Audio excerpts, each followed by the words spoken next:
आपकी छत दिख रही है हमें। ओके, सो मैं मुस्लिम हूँ और मैं नमाज भी पढ़ता हूँ, बट जब था, जब नॉलेज कम थी, तो सब कुछ बहुत अच्छा था, राइट।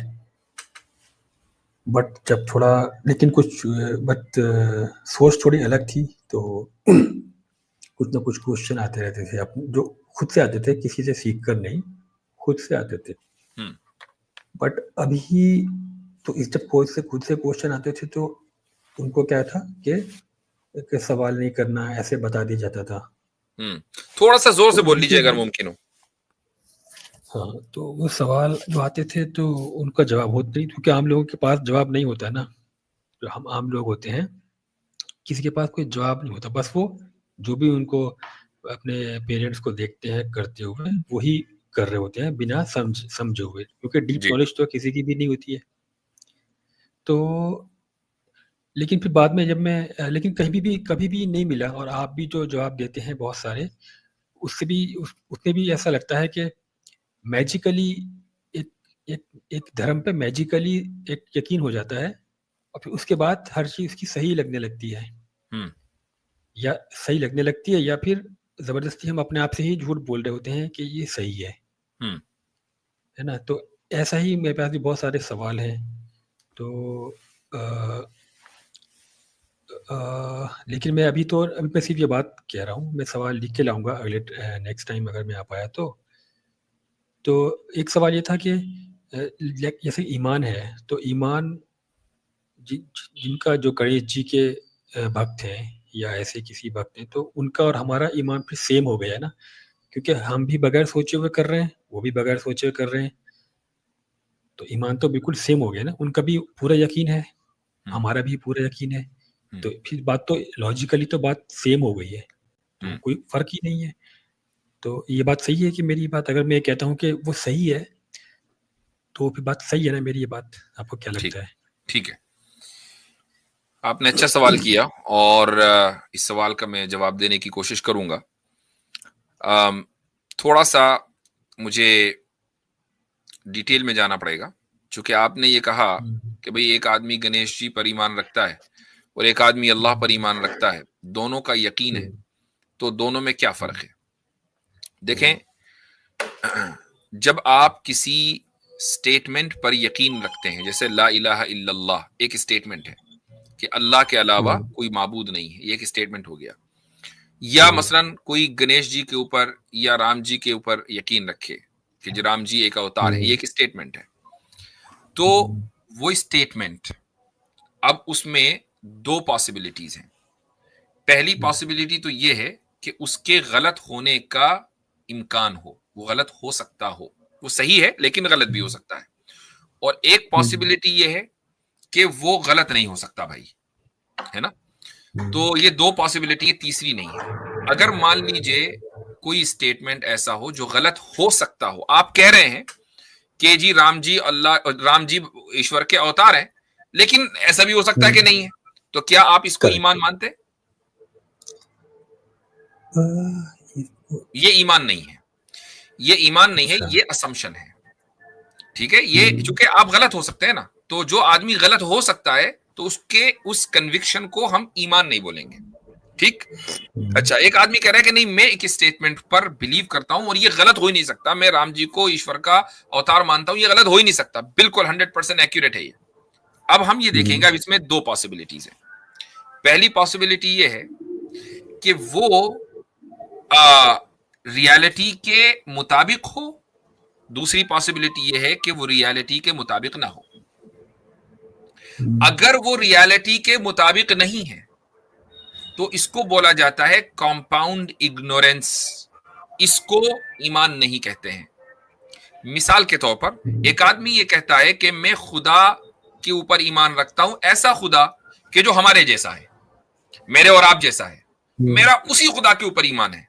तो भाई ये ऐसा खुदा खुदा नहीं होता, चूंकि ये रियलिटी से मैच नहीं करता। अगर वो खुदा है तो फिर मैं भी हूं और आप भी हूं, सारे हम खुदा हैं। तो इसको हम कंपाउंड इग्नोरेंस बोलेंगे। कंपाउंड इग्नोरेंस ईमान नहीं होता। अच्छा, अब आगे चलते हैं। अगर मान लीजिए कि वो स्टेटमेंट कि जिसको आप सच समझ रहे हैं और आप ये मान के चलते हैं कि वो रियलिटी के मुताबिक है, अब आप फिर दो ऑप्शन हैं।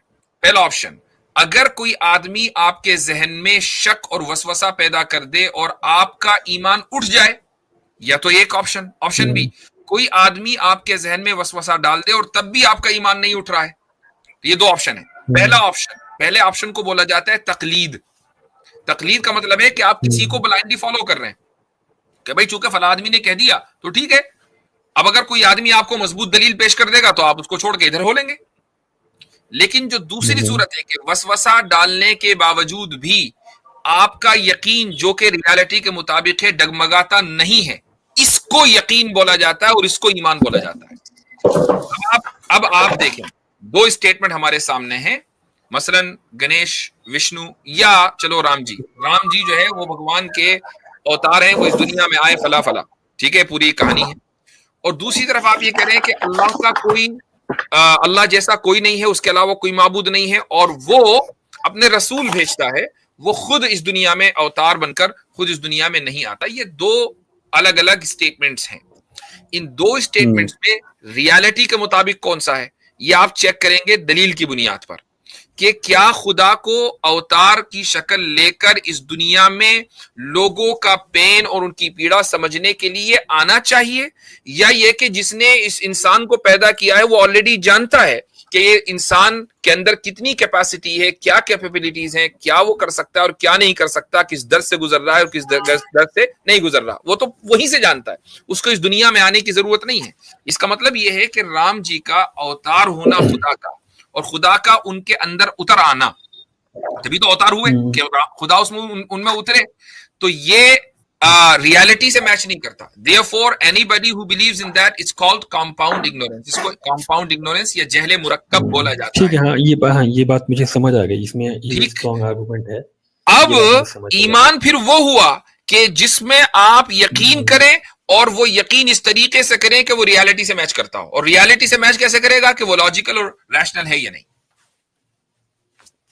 जी, ये मुझे समझ आया, ये बात मुझे थोड़ा सा, क्योंकि दो स्टेटमेंट हैं, ईमान टाइप 1 और ईमान 1 और ईमान 2 या ए और बी जी। तो A is much sensible than B G, ये तो ठीक है। जैसे मेरे पास एक पेन रखा हुआ है, मैं कह दूं यही मेरा ईमान है कि ये पेन ही क्रिएटर है, तो वो तो वेरी वेरी लो लेवल का ईमान हो जाएगा, ये इजीली ब्रेक हो जाएगा। तो और क्या था, हाँ, एक चीज़ मैंने काफ़ी सोच के मैंने कुछ ऐसा सिस्टम या कुछ ऐसा टेस्ट निकाला है सोच करके। अगर मैं आपसे ये कहूँ कि जो मोबाइल फ़ोन है, ये मेरी आवाज़ आपको ट्रांसफ़र नहीं करता, इसमें रिकॉर्डेड है मेरी आवाज़, बट इतना इंटेलिजेंट है ये कि आप इससे पूछेंगे, जैसे आप किसी से फ़ोन पे बात कर रहे हैं, तो अगर मैं ये कहूँ कि जो सामने जो बात कर रहा है वो दूसरा आपका भाई नहीं है, जिससे आप बात कर रहे हैं इंडिया में, वो आपका भाई नहीं है, ये कंप्यूटर ही है, इसमें इंटेलिजेंट कंप्यूटर है, वही कंप्यूटर आपको जवाब दे रहा है। तो आप क्या कहेंगे? आप ये बात नहीं मानेंगे, राइट? क्योंकि आपको पता है कि ये सब चीज़ें आपने देखी हुई हैं कि हाँ, ये मोबाइल से वॉइस दूसरी जगह ट्रांसफ़र हो जाती है, इंडिया तक हो जाती है, तो उसी के सिलसिले में आके फ़ोन बन गया है। क्योंकि अगर आप मैथमेटिक्स पढ़ें, फिर आप फिजिक्स पढ़ें, फिर आप इलेक्ट्रोमैग्नेटिक्स वेव, पूरा इलेक्ट्रॉनिक्स पढ़ें, तो आपको काफ़ी ये एक यकीन है कि नहीं, आवाज़ एक्चुअली इंडिया में आपके भाई के पास गई थी, उसी ने ही जवाब दिया है। लेकिन अगर सपोज करें ये हम जो है गेम, हमारे गेम में है, और ये जो अगर सपोज करिए कल को सारे, मतलब आपको या मुझे छोड़ के बाकी सारे जो मौलवी हैं वो ये कहने लगे कि नहीं, हमने ये गेम खेला था, कोई मज़हब नहीं है, इस्लाम या ऐसा कुछ नहीं है, हमने ये गेम खेला था, हमने आपके साथ गेम खेला था। तो हमारे पास ऐसी क्या चीज़ है कि हम उनको डिनाई कर दे कि नहीं, ये गेम नहीं हो सकता, ये सच ही है, ये जो कुछ मैंने पढ़ी, बुक्स पढ़ी इतनी सारी, ये सब सच है, ये गेम नहीं था, राइट? ओके। तो ऐसा क्या है इस्लाम में कि हम ईमान जाएं कि नहीं, ये चीज़ फेक नहीं हो सकता है। जैसे एक मूवी है, मैट्रिक्स, मैट्रिक्स नहीं, दूसरी मूवी है, उसमें एक आदमी एक टाउन में रह रहा होता है, वो जिम कैरी है, वो टाउन में एक टाउनशिप में रह रहा होता है, और हर चीज़ उसकी हर चीज कैमरे से रिकॉर्ड हो रही थी, पूरी लाइफ उसकी। और वो पूरी मूवी में जो है उसको बाद में मालूम होता है कि ये टाउन पूरा फेक टाउन है, और ये सब मुझे रिकॉर्ड कर रहे थे, मेरे साथ एक एक्सपेरिमेंट हो रहा था मेरे साथ। तो अगर हम ये कहें कि मेरे साथ ये एक्सपेरिमेंट हो रहा है कि ये इस्लाम धर्म है और ये सब है, बाद में आके सब बोले, तो मेरे पास क्या चीज ऐसी रहेगी कि मैं कह दूंगा नहीं यू आर नॉट, ये फेक नहीं किया आपने, सच में ही ऐसा है। तो ऐसा मेरे पास क्या है ऐसी चीज? चले मैं उसी मूवी का हवाला देता हूँ, नाम तो मुझे याद नहीं है, लेकिन उसके कुछ हिस्से मैंने देखे हैं, इसलिए मैं समझ गया कि कौन सी मूवी की आप बात कर रहे हैं। उस मूवी में ये बताइए कि क्या उस बंदे के साथ कोई चीज ऐसी हो रही थी जो अनयूजुअल हो रही हो? मसलन उसका पूरा शो है वो बचपन से जवानी तक के, राइट? उसमें द ट्रूमैन शो 1980 ट्रूमैन, हाँ 90s में बनी थी वो, हाँ ट्रूमैन शो, ओके। तो उसमें जो है देखें, वो जो सीन मुझे याद रह गया वो ये कि वो एक ट्रैवल एजेंट के पास जाता है और वो टिकट परचेस करना चाहता है। वो कहता मुझे यहाँ जाना है, वो कहती है अरे सारी फ्लाइट बुक है। कहला अच्छा मैं यहाँ जाना है, कहला अरे अब तो वो उसको टिकट नहीं देती क्योंकि उसको बाहर जाना पड़ेगा, शो खत्म हो जाएगा। तो मुझे एक बात बताएं कि उस पूरी मूवी में क्या कोई ऐसा सीन आपको याद है कि जो अनयूजुअल हो उन लोगों के लिए जो बाहर से बैठकर उस शो को देख रहे थे कई साल? है कोई ऐसा? सब कुछ तो यूजुअल है ना। जो बाहर देख रहे थे बाहर बैठकर, वो सिर्फ उस आदमी को पैदा होने के बाद, उसको बड़ा होते हुए, उसका बचपन, उसको स्कूल जाते हुए, उसकी जिंदगी का मुताला चल रहा था और नथिंग वाज अनयूजुअल। हर चीज जो है वो यूजुअल थी, ठीक है नहीं? अच्छा, अब आप आ जाए इस रियलिटी की तरफ। आपसे कहें कुछ लोग कुछ दिन के बाद सारे मौलाना उलमा मिलकर सब ये कि भाई हम तो गेम खेल रहे थे। अच्छा, इस गेम में जो कुछ हो रहा है वो अनयूजुअल है। आपसे ये कहा जा रहा है कि आप एक सुप्रीम बीइंग को माने। यूजुअल तो ये है कि आप जॉब करें, सुबह उठें, मैं थोड़ा सा बात कर लूं, सुबह उठें, जॉब करें, घर पर आए, खाना खाएं, सो जाएं, ये यूजुअल है। अनयूजुअल ये है कि आप नमाज पढ़ें, हज पे जाएं, उम्रा करें, ज़कात दें, सुप्रीम बीइंग को माने। अच्छा, जो गेम खेल रहा है उसको ना माने। भाई जो गेम खेल रहा है वो तो खुद मनवाएगा ना अपने आप को, उसको तो वो तो कह रहा मुझे ना मानो, सुप्रीम बीइंग को मानो, मुझसे ना मांगो, उससे मांगो। जो गेम का डिजाइनर है उसका कहीं प्रॉफिट नहीं है, वो तो सबसे पहले अपनी इबादत करवाता ना, वो नहीं करवा रहा है। हाँ ये ठीक है बात, ये बात आप देखें कि जो उस वीडियो में जो शो बनाने वाले थे, सबसे ज्यादा प्रॉफिट उन्हीं का था ना। नहीं, हम जो जिम कैरी के पर्सपेक्टिव से मैं कह रहा हूँ कि मैं जिम कैरी हूँ, और जितने भी रिलीजियस पीपल हैं, क्योंकि उनको भी नहीं पता ना, क्योंकि अल्टीमेटली तो मुझे लगता है अल्टीमेटली आंसर है नहीं इसका, कहीं ना कहीं आपको है। आपने जो एनालॉजी की है वो इसलिए गलत है कि जो शो बनाने वाले थे, उसका नाम बताएं दोबारा।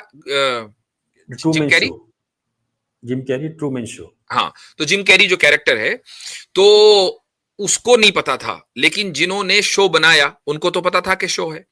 जो लोग लाखों की तादाद में दुनिया में उस शो को देख रहे थे उनको तो पता था कि ये शो है, ठीक है। अच्छा, उस शो के अंदर हर बंदे को पता था सिवाय जिम कैरी के। अगर हर बंदे को ना पता होता तो वो ट्रेवल एजेंट उसको टिकट बेच चुकी होती, उसने तो नहीं बेचा। तो अब एक ही बंदे के साथ गेम खेला जा रहा है।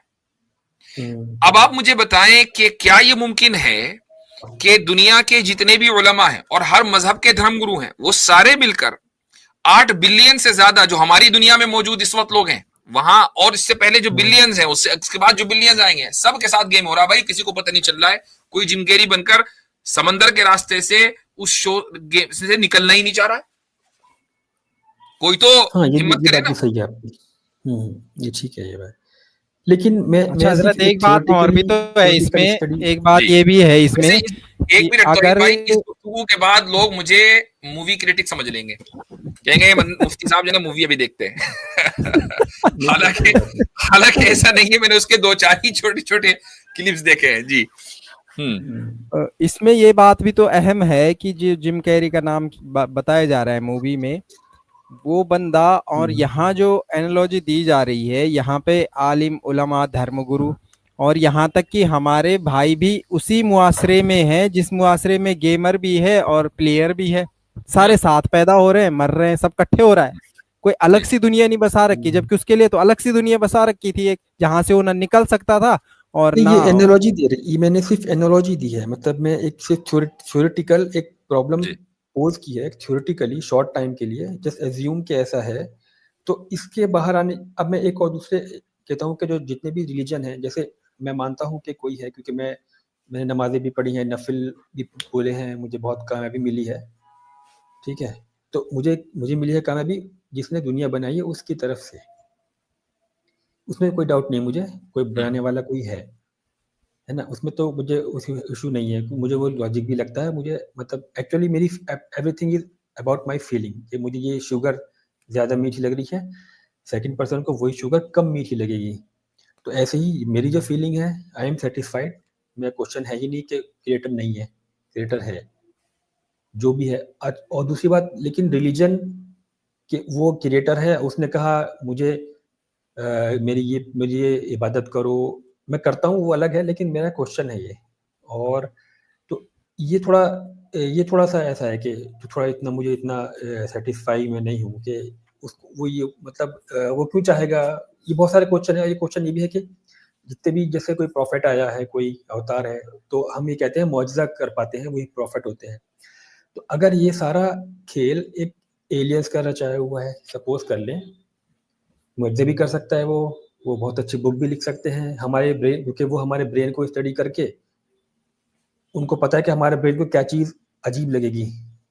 जब अगर हम अपना ब्रेन को समझ जाएंगे, जैसे ऑप्टिकल इल्यूजन होते हैं, हम देखते हैं ऑप्टिकल इल्यूजन को, हमारा ब्रेन उसके आगे धोखा खा जाता है, तो स्टडी करके ऑप्टिकल इल्यूजन बना सकते हैं हम खुद लोग। तो एक ऐसे लोग जिन्हें हमारे माइंड को स्टडी कर लिया है, वो भी हमें कुछ ऐसा कुछ पोज कर सकते हैं। क्रिएटर है, उन सब उनके ऊपर भी क्रिएटर है, जो कि वो जो मैं समझ गया हूँ। देखें, आपकी जो बात है ना, आपकी ये एक फिलोसफिकल फिलॉसफी से, क्वेश्चन है। जी, ये एक फिलॉसफी से पर डिपेंड करती है, जिसको बोला जाता है स्केप्टिकल फिलॉसफी, है ना, स्केप्टिसिज्म है ये। उसकी 3 ब्रांचेस हैं। पहली ब्रांच है फायरोनियन स्केप्टिसिज्म, दूसरी ब्रांच है एंशिएंट स्केप्टिसिज्म, तीसरी ब्रांच है एकेडमिक स्केप्टिसिज्म। ये तीनों ब्रांचेस जो हैं वो स्केप्टिकल फिलॉसफी के अंदर आती हैं। आप इन तीनों में से जो फायरोनियन स्केप्टिसिज्म है उससे मुतासिर हैं, चाहे आपने इस फिलॉसफी को ना पढ़ा हो। जो ये कहते हैं कि इनफैक्ट फायरोनियन नहीं, बल्कि आप एंशिएंट स्केप्टिसिज्म से मुतासिर हैं, जो ये कहते हैं कि भाई नथिंग इज रियल, जो कुछ है वो फेक है, और हम एक बहुत बड़े सॉफ्टवेयर का हिस्सा हो सकते हैं जिसको एलियन ने मिलकर डिजाइन किया हो। करेक्ट, ये भी है, ठीक ये भी है।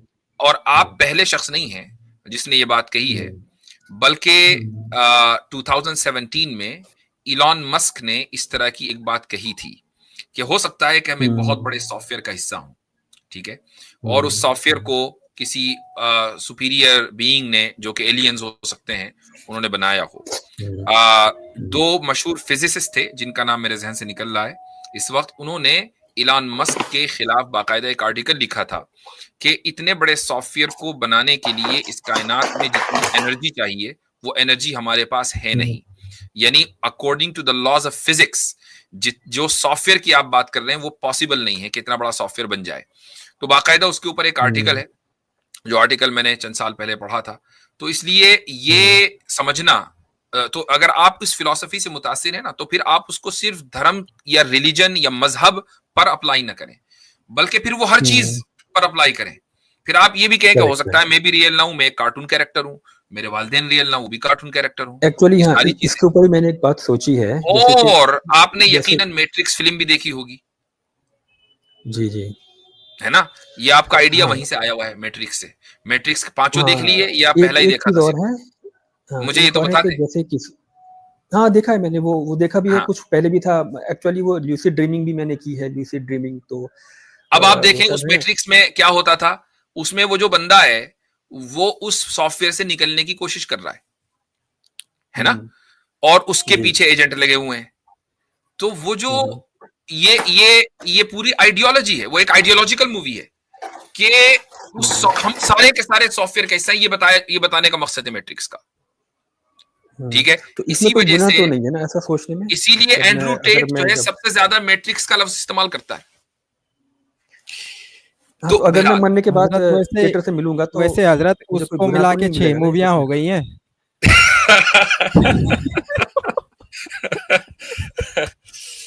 जी अच्छा, इन्होंने पूछा कि क्या ये गुनाह तो नहीं है? नहीं, ये गुनाह नहीं है, ये वसवसा है, ये एक शैतानी वसवसा है। इस ताल्लुक से आप एक तो ये कि नमाज ना छोड़ें, आप जिक्र अस्कार की पाबंदी करें, नफल नवाफिल पढ़ते रहें, इंशाल्लाह ये चीजें खत्म हो जाएंगी।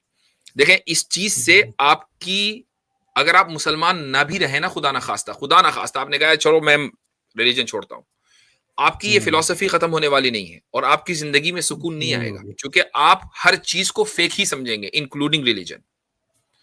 अगर ऐसा होता हो कि चलो भाई रिलीजन को छोड़ दो, बाकी सब चीजें रियल हैं, तो चलो मैंने मान लिया थोड़ी देर के लिए भाई सुकून मिल जाएगा, शायद रिलीजन छोड़, आपको नहीं मिलने वाला।